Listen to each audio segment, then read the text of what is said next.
Haribol, buenas noches. Esta es la clase del Srimad Bhagavatam. Hoy vamos a ver los versos 7 y 8 me parece. O 8 y 9. 8 y ¿Estás de acuerdo, 9. madre? 8 y 9, ok. Este, Voy a empezar a compartir la pantalla para nuestra invocación.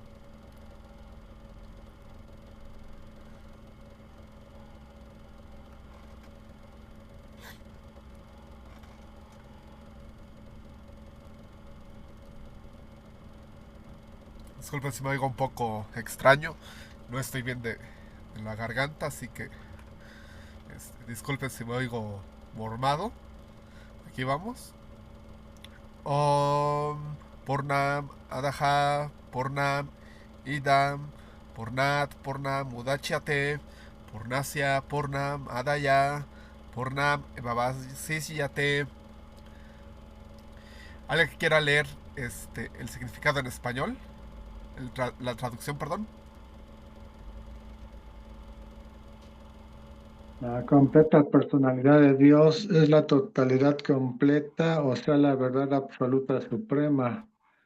Comprender al El significado en la Brahman, traducción, Prabhu. perdón.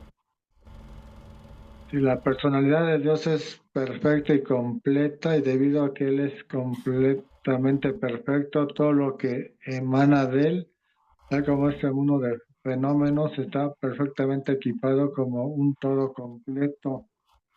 Todo lo que se produce del todo completo también está completo en sí mismo. Debido a que Él es el todo completo, aunque tantas unidades completas emanan de Él, Él permanece completo en lo remanente.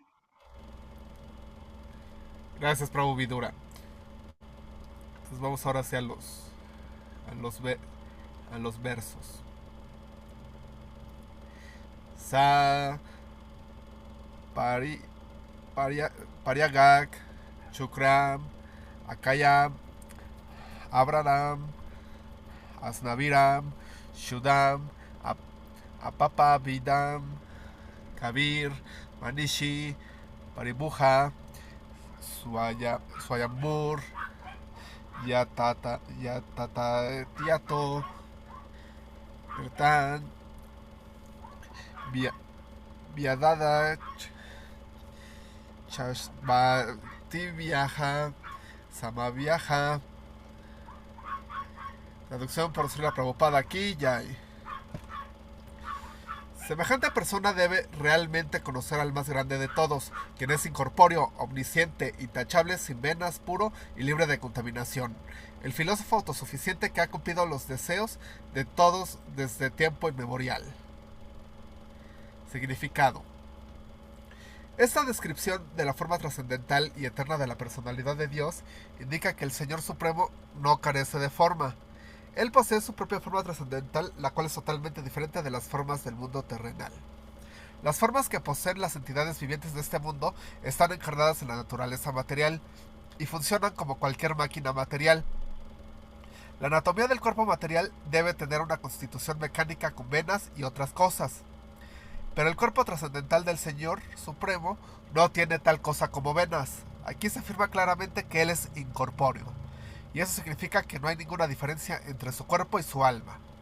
Él tampoco acepta un cuerpo conforme a la ley de la naturaleza, tal como ocurre con nosotros. En el concepto de la vida corporal, el alma es diferente al cuerpo denso y de la mente sutil. Sin embargo, el Señor Supremo no queda sujeto a tales diversificaciones. No hay diferencia alguna entre su cuerpo y su mente. Él es la totalidad completa y su mente, su cuerpo y él mismo son exactamente iguales. En el Brahma Samhita se encuentra una descripción similar del Señor Supremo. Ahí se le describe como Sach Chit Ananda Vigraha. Y eso significa que Él es la forma eterna que representa totalmente la existencia, el conocimiento y la bienaventuranza trascendentales. Las escrituras védicas afirman claramente que Él tiene un tipo de cuerpo completamente diferente. Por eso se le describe a veces como carente de forma. Esta ausencia de forma significa que Él no tiene una forma como la nuestra y que no tiene una forma que podamos percibir. En el Brahma Samhita además se afirma que el Señor puede hacer todo tipo de cosas con cualquier parte de su cuerpo. Ahí se dice que con todas las partes de su cuerpo puede hacer el trabajo de los otros sentidos.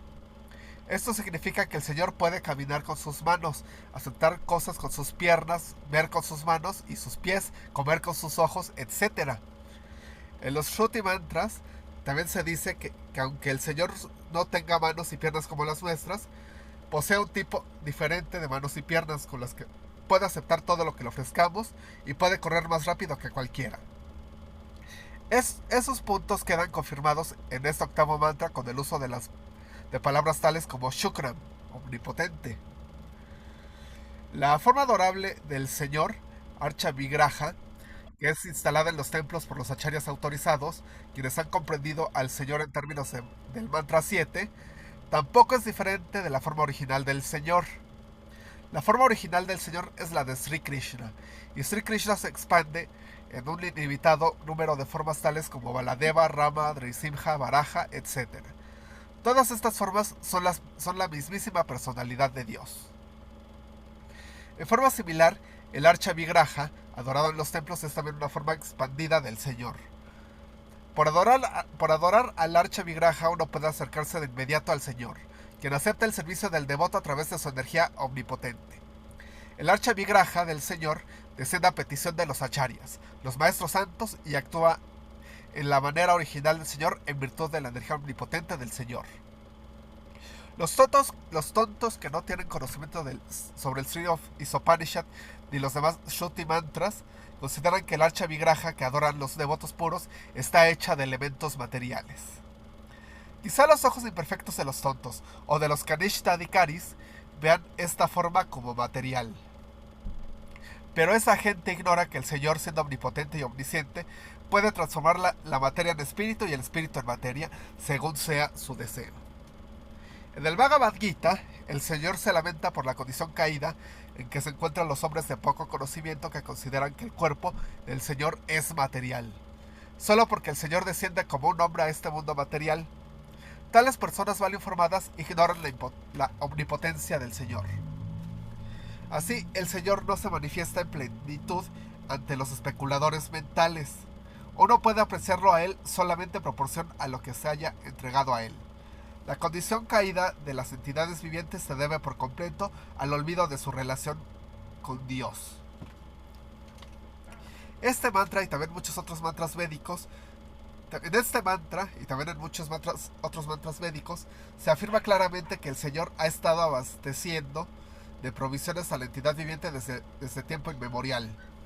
El ser viviente desea algo y el Señor le abastece el objeto de tal deseo en proporción a su grado de merecimiento. Si alguien quiere ser juez de la Suprema Corte, no solo debe capacitarse lo suficiente, sino también debe recibir el consentimiento de la autoridad que pueda adjudicar el título de juez de la Suprema Corte. Las aptitudes en sí no son suficientes para ocupar el puesto. Una autoridad superior debe adjudicar el puesto. En forma similar, el Señor les adjudica goce a las entidades vivientes en proporción a sus aptitudes. En otras palabras, ellas son recompensadas de acuerdo con la ley del karma. Las aptitudes mismas no son suficientes para permitirle a uno recibir las recompensas. También se necesita la misericordia del Señor. El ser viviente generalmente no sabe qué pedirle al Señor, ni tampoco a qué puesto aspirar. Sin embargo, cuando el ser viviente logra conocer su posición constitucional, pide ser aceptado en la compañía trascendental del Señor, para poder prestarle servicio amoroso trascendental. Desafortunadamente, los seres vivientes que están bajo la influencia de la influencia material piden muchas otras cosas, y su mentalidad es descrita en el Bhagavad Gita como inteligencia dividida o dispersa. La inteligencia espiritual es solo una, pero la inteligencia material es variada. En el Srimad Bhagavatam se afirma que quienes se encuentran cautivados con las bellezas temporales de la energía externa se olvidan de la verdadera meta de la vida, que es ir de vuelta a Dios. Olvidando esto, uno trata de resolver todo con diversos planes y programas, pero esto es como masticar lo que ya había sido masticado. No obstante, el Señor es tan bondadoso que le permite a la entidad viviente olvidadiza continuar así, y no se entremete. Si un ser viviente quiere ir al infierno, el Señor le permite hacerlo, sin entremeterse, y si quiere regresar a casa, ir de vuelta a Dios, el Señor le ayuda. Dios es descrito aquí como Parimuja, el más grande de todos. Nadie es más grande o igual que Él. Aquí se describe a los otros seres vivientes como mendigos que le piden provisiones al Señor. El Señor abastece las cosas que desean las entidades vivientes. Si ellas tuviesen la misma potencia que del Señor, o si fuesen omnipotentes u omniscientes, no tendrían necesidad alguna de mendigarle nada al Señor, ni siquiera la así llamada liberación. Verdadera liberación significa regresar a Dios.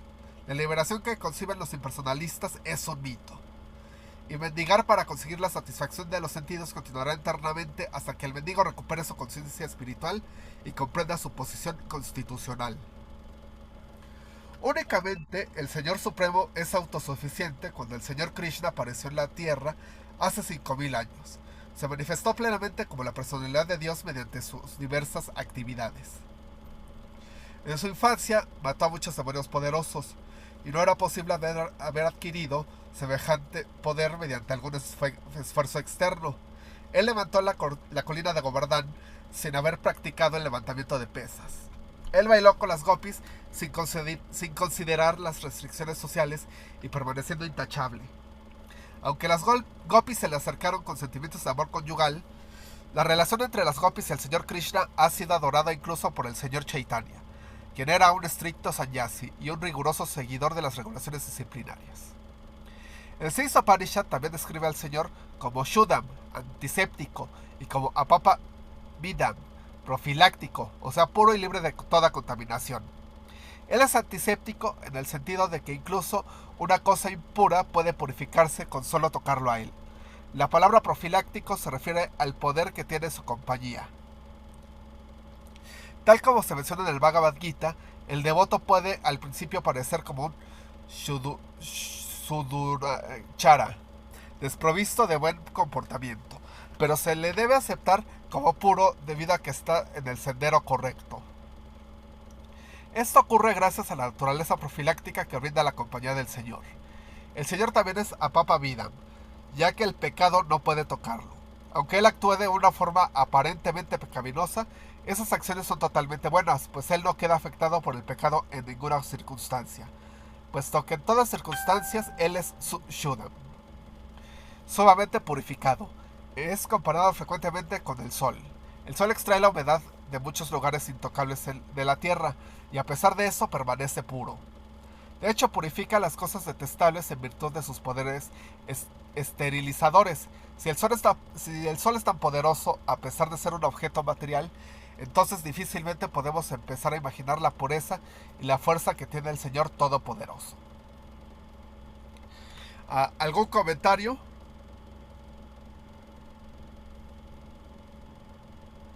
Todo bien, Prabhu, todo nectario. Gracias. Ok, ojalá alguien más pueda comentar algo, porque ahorita vengo. Disculpen.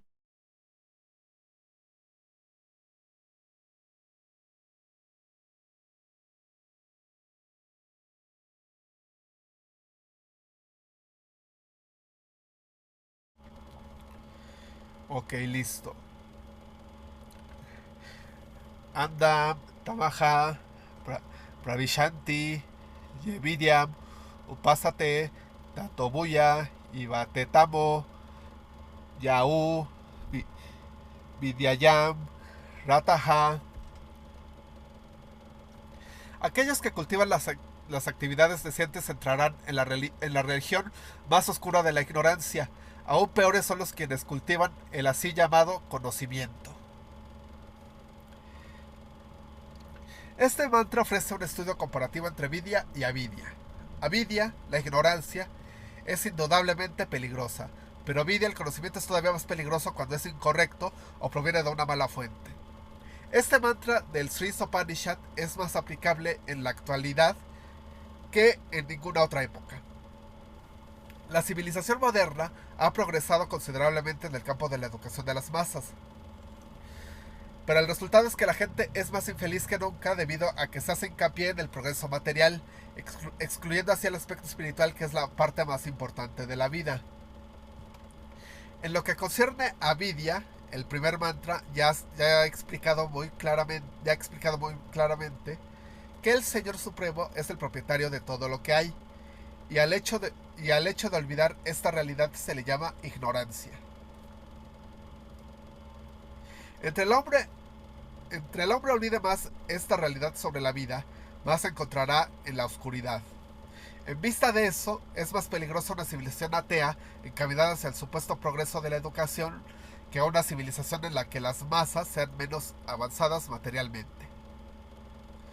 De entre las diferentes clases de hombres, los karmis, los yanis y los yogis, los karmis son aquellos que se dedican a actividades para satisfacer los sentidos.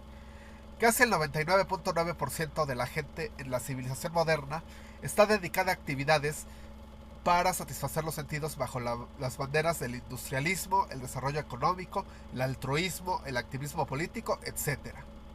Sin embargo, todas estas actividades están más o menos basadas en la satisfacción de los sentidos, excluyendo así el tipo de conciencia de Dios descrita en el primer mantra. En el lenguaje del Bhagavad Gita, las gentes dedicadas a satisfacer crasamente los sentidos son unos mojas, o sea, asnos. El asno es un símbolo de la estupidez. De acuerdo con el Sri Upanishad, aquellos que únicamente se dedican a la infructuosa búsqueda de la satisfacción de los sentidos están adorando a Avidya. Aquellos que hacen el papel de estar ayudando a una civilización como esta, en nombre del progreso educativo, en realidad están causando más daño del que se encuentran en la plataforma que los que se encuentran en la plataforma de la satisfacción crasa de los sentidos. El progreso del conocimiento bajo la guía de gente atea es tan peligroso como la valiosa joya que adorna la cabeza de una cobra. Una cobra decorada con una joya valiosa es más peligrosa que otra no decorada.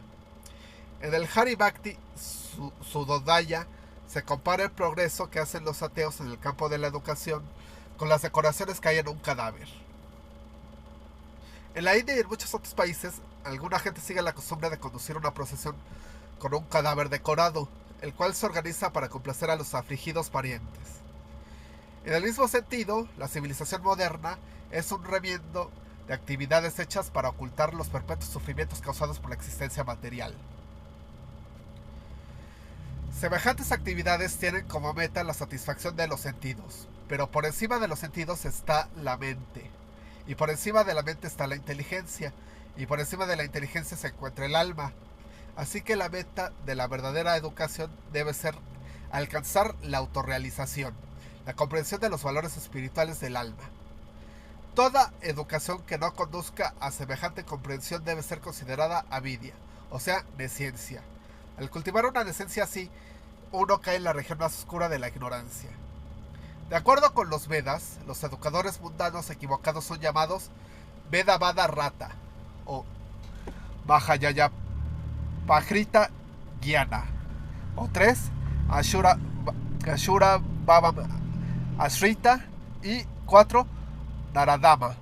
Los Vedavada Ratas se las dan de muy eruditos en el campo de la literatura védica, pero desafortunadamente se han desviado por completo del objetivo de los Vedas.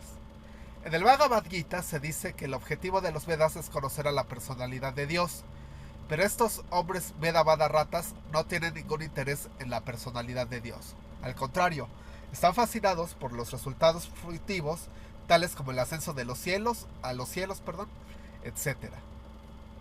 Como ya se afirmó en el mantra 1, debemos saber que la personalidad de Dios es el propietario de todo lo que hay, y debemos estar satisfechos con la porción que tenemos asignada para cubrir las necesidades de nuestra vida.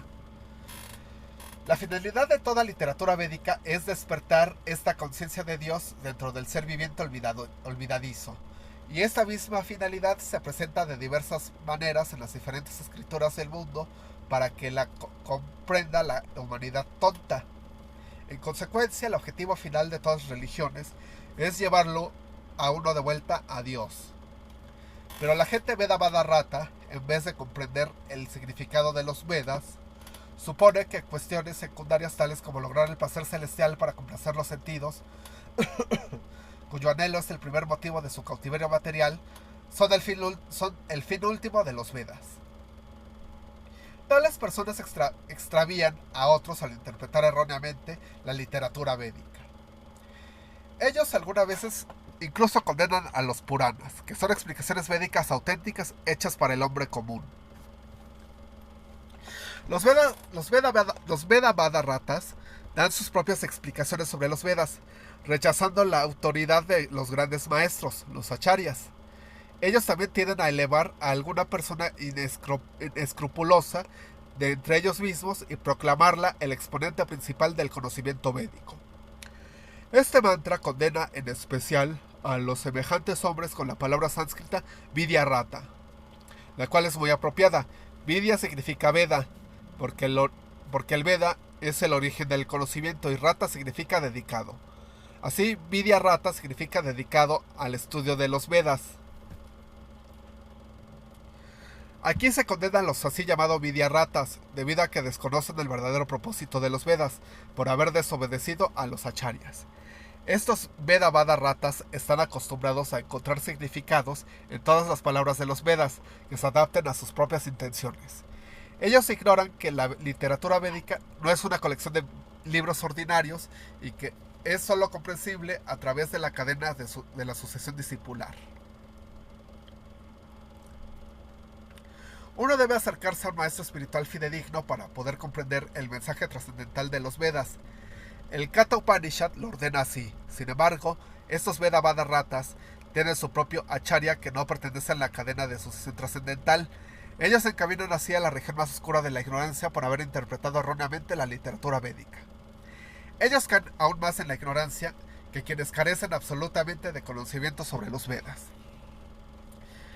La clase de hombres Mayayapajrita Gyana son aquellos que se autoerigen en dioses. Tales hombres se sienten Dios y piensan que no hay necesidad de adorar a ningún otro Dios. Ellos aceptarán adorar a algún hombre ordinario si éste es rico, pero nunca adorarán a la personalidad de Dios. Semejantes hombres, siendo incapaces de reconocer su propia necedad, jamás recapacitan sobre cómo es posible que Dios caiga en las trampas de la ilusión. Si Dios quedase alguna vez atrapado por la ilusión, entonces esta sería más poderosa que Dios. Esa gente dice que Dios es todopoderoso, pero no considera que si Él es todopoderoso, entonces no es posible que pueda ser dominado por la ilusión. Estos dioses autoerigidos no pueden contestar muy claramente todas estas preguntas. Ellos simplemente están satisfechos por haberse vuelto Dios. ¿Algún comentario que quieran hacer, Hare Krishna?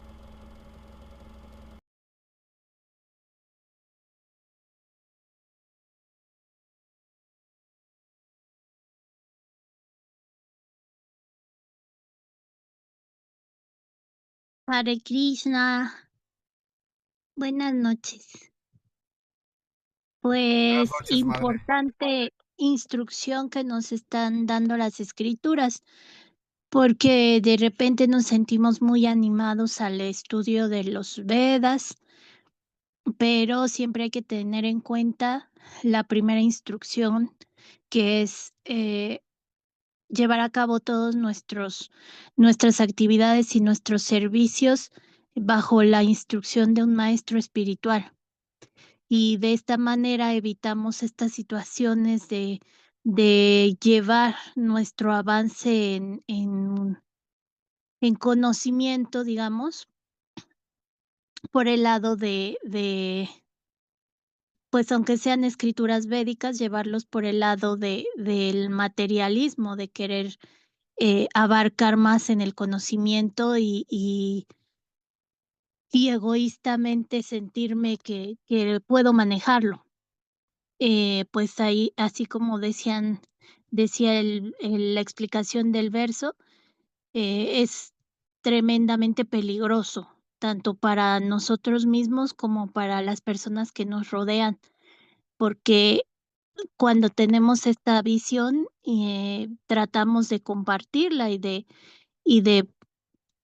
pues hacemos daño, ¿no? Al compartir este tipo de especulaciones, este tipo de yo tengo conocimiento, yo tengo poder. Mm.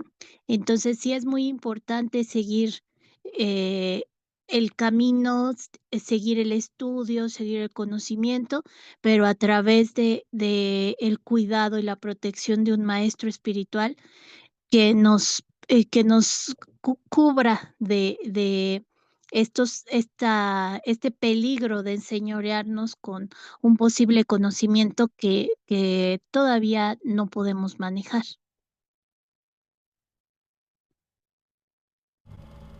Gracias, madre. ¿Alguien más quiere comentar algo?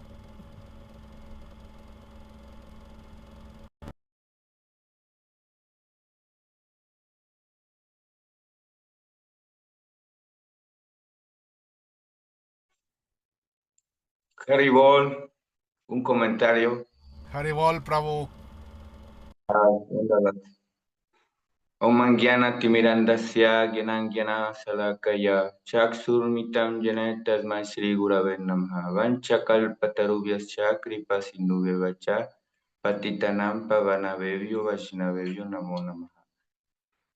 Pues simplemente recordar que esta misericordia fue dada para todas las almas en Kali Yuga y que ahora nosotros la estamos aprovechando, no por una casualidad, sino por una causalidad. Siempre hay causa y efecto. Nada viene nada más por broma o por magia.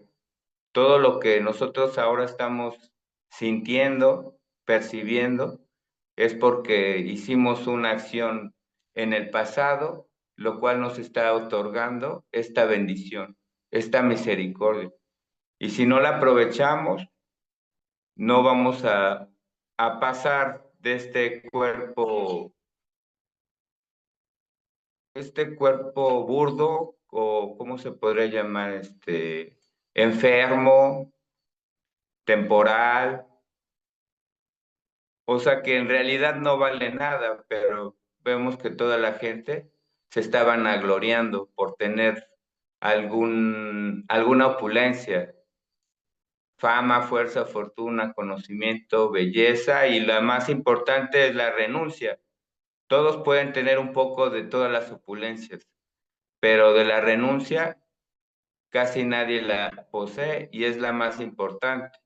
Vemos que una persona pierde una moneda y pues la está buscando, o pierde una pareja y se está quejando todo el tiempo, no la puede olvidar durante toda su vida.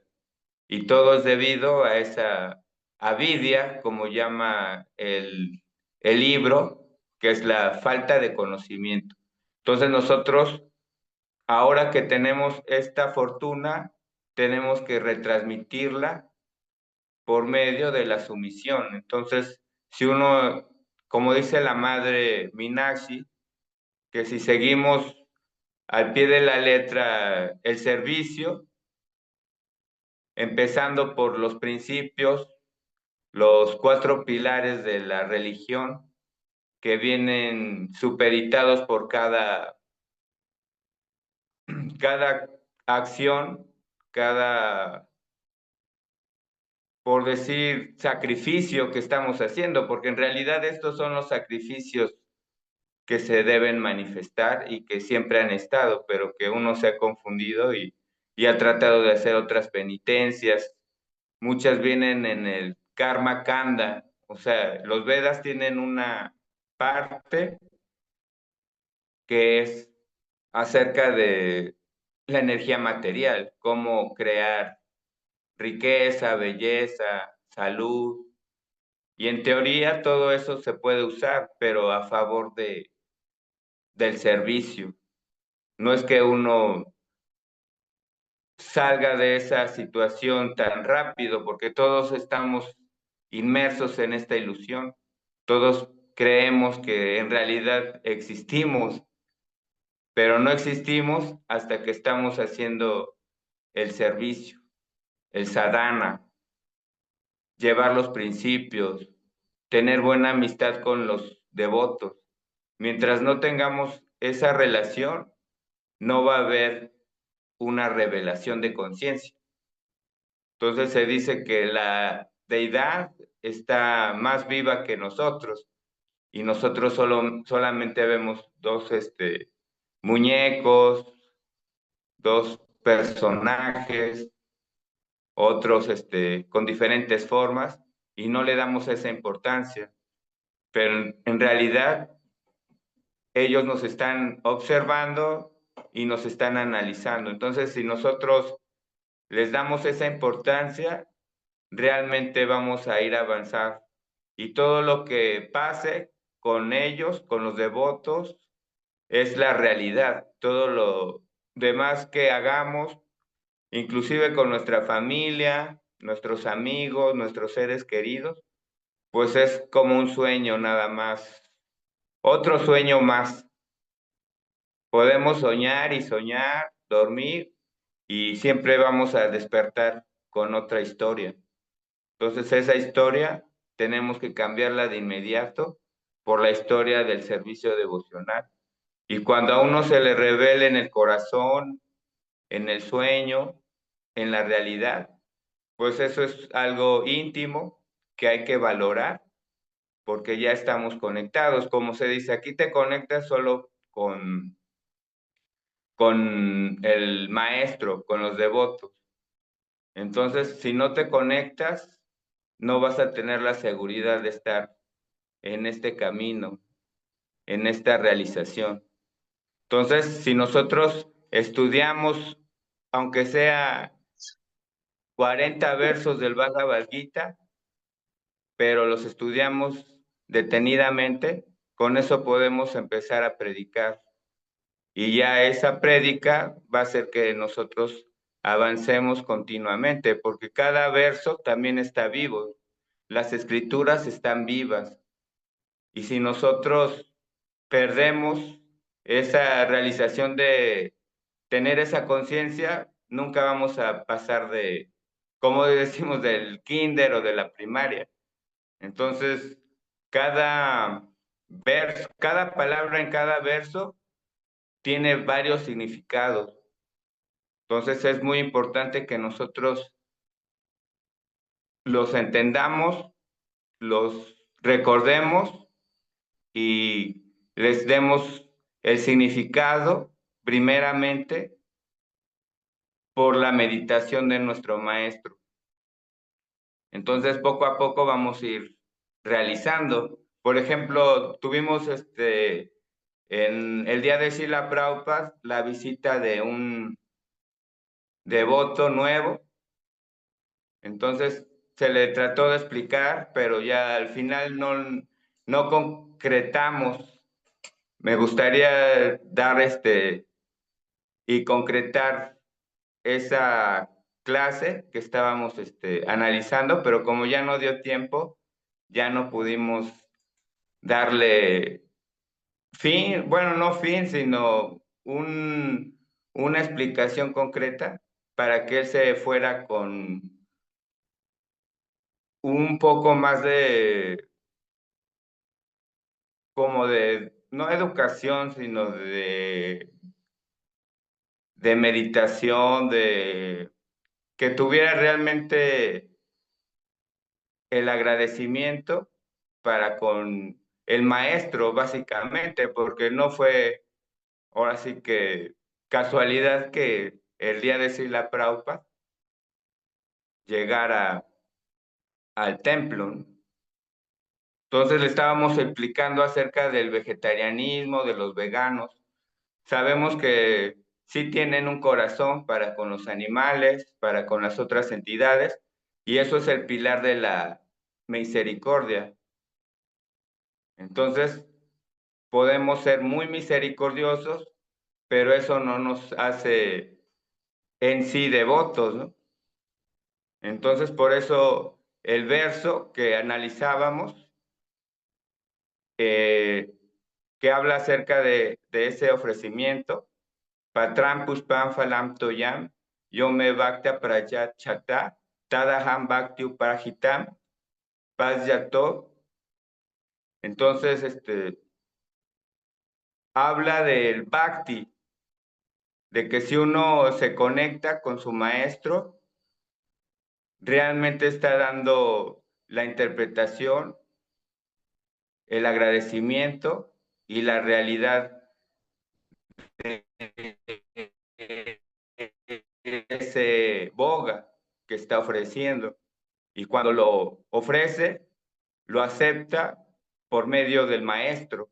Entonces, como lo acepta por medio del maestro, se purifica y uno no nada más obtiene misericordia, sino que obtiene todos los beneficios del gusto espiritual, ¿no? Del gusto superior. Entonces puede muy fácilmente determinarse y entender que no es solamente ser vegano o vegetariano, sino devoto de Krishna. Entonces, prasadiano, como dice Guru Maharaj o Srila Prabhupada. Entonces, hagamos esa conciencia de que nosotros no debemos hacer las cosas por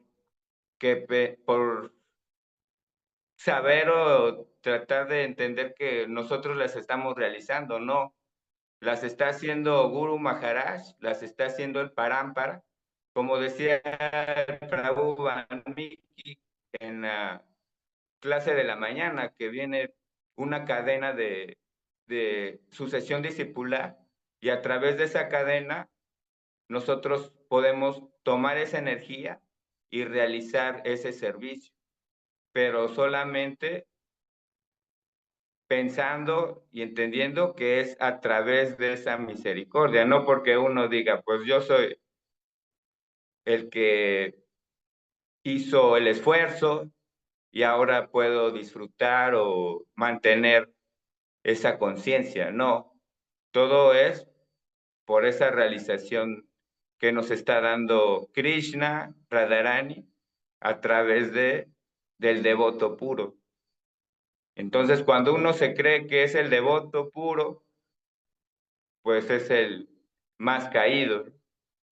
Por eso es que los devotos siempre son humildes y uno se da cuenta cuando en acción ellos hacen las cosas, ¿no? Revelan esa humildad. Entonces, el que se siente más por cualquier causa es el que es menos, y el que se siente menos es el que es más para los demás.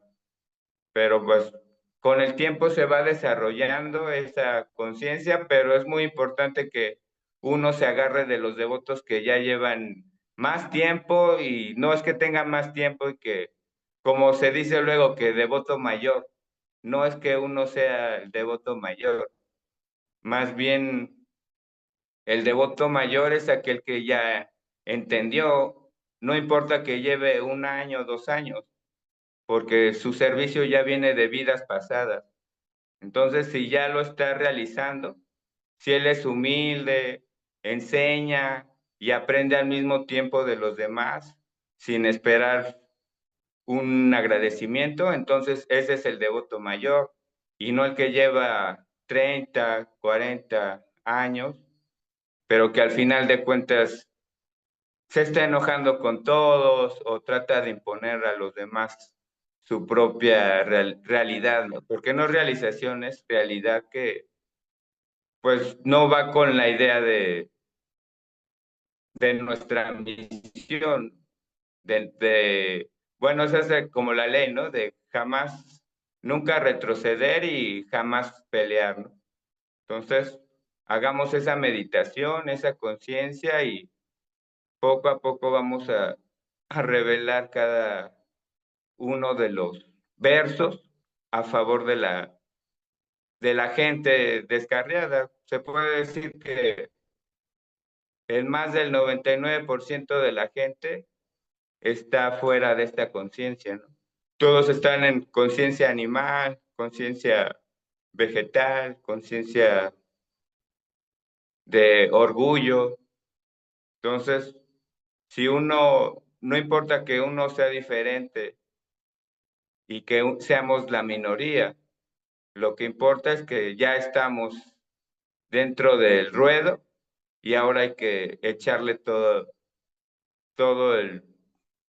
bueno, se dice la carne al asador, pero nosotros echamos los vegetales. Hare Krishna, Dandavats, Haribol. Haribol. Gracias, Prabhu. Haribol, Prabhu. Haribol. Gracias. Haribol. ¿Alguien más quiere comentar algo o ya paramos?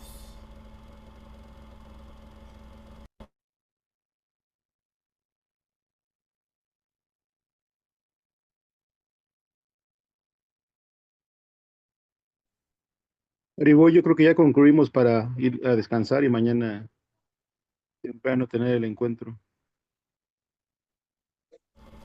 Ok. Bueno, muchas gracias por asistir. Recuerden que esta clase queda grabada y se subirá a YouTube para los que no hayan estado. Y nos vemos el próximo martes a la misma hora. Hare Krishna. Muchas gracias. Muchas gracias. Haribol, Haribol, Haribol. Haribol. Haribol.